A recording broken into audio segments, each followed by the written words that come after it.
Good afternoon. Happy to see you all here. I'm Brian Zeger, Artistic Director of the Marcus Institute, and it is a great honor for us today to present this masterclass with Thomas Hampson.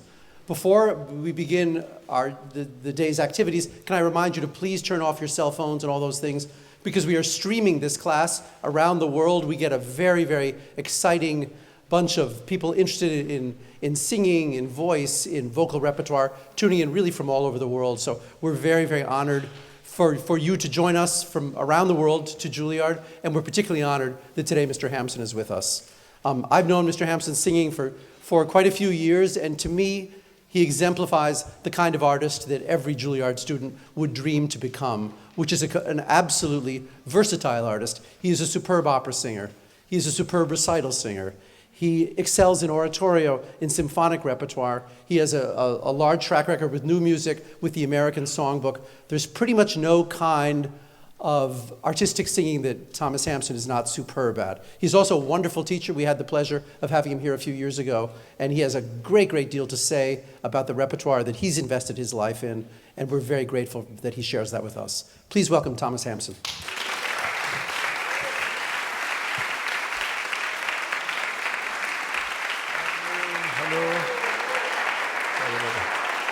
Good afternoon. Good afternoon.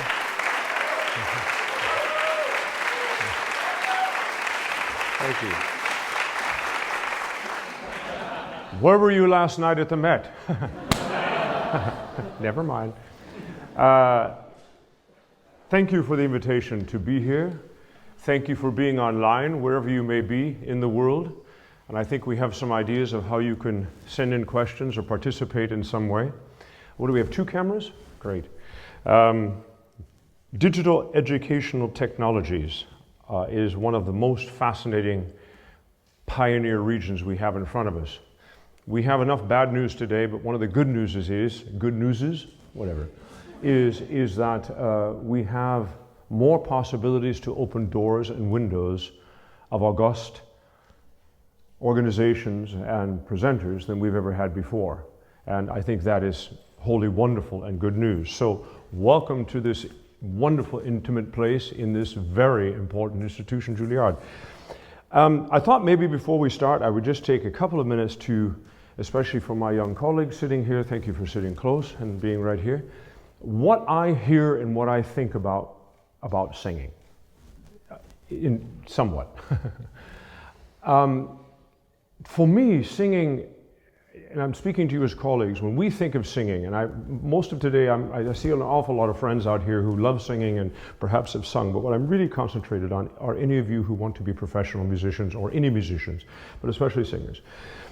It seems to me that there's this triangle, this 3-part thing that's almost like a holograph that is always part of what we are as performers, as musicians, as artists. And it's composed of 3 essential components. One is the spiritual essence, whatever that thing that you're performing and especially singing. What is it about? You know, what is that, oh my goodness, factor to it?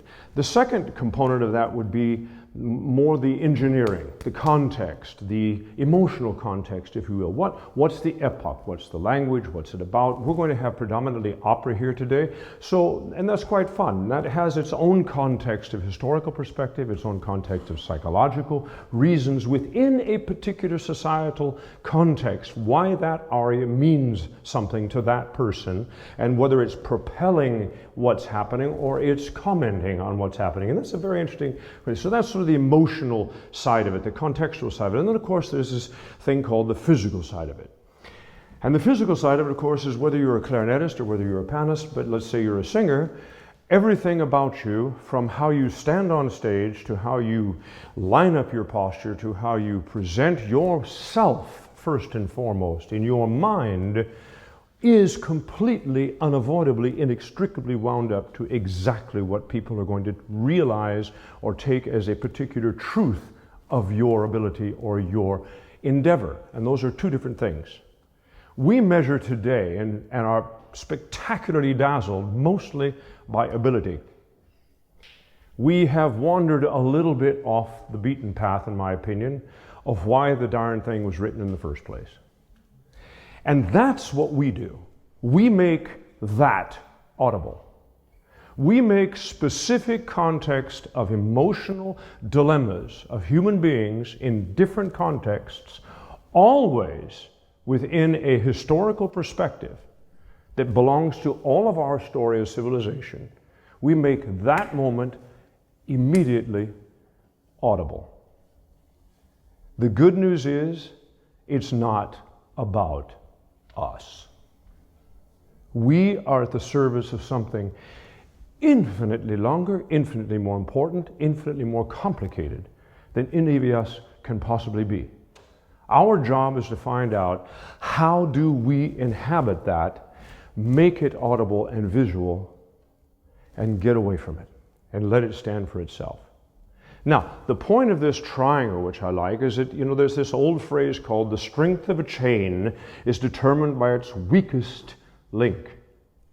So if you come out and you are the absolute musicologist of all time at the age of 18, know everything possible about every context you've ever wanted to know about that aria, but you can't stand up straight, doesn't mean anything. Broken, right?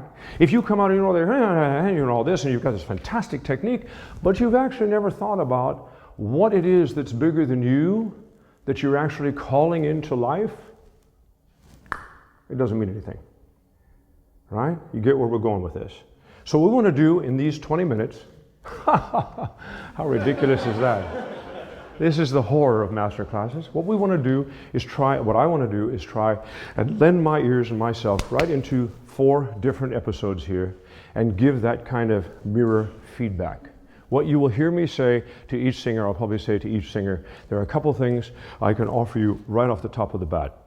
And that is, when you come out on stage to make music, come out and make music. Make it for the people that may or may not be there for you or be listening to you.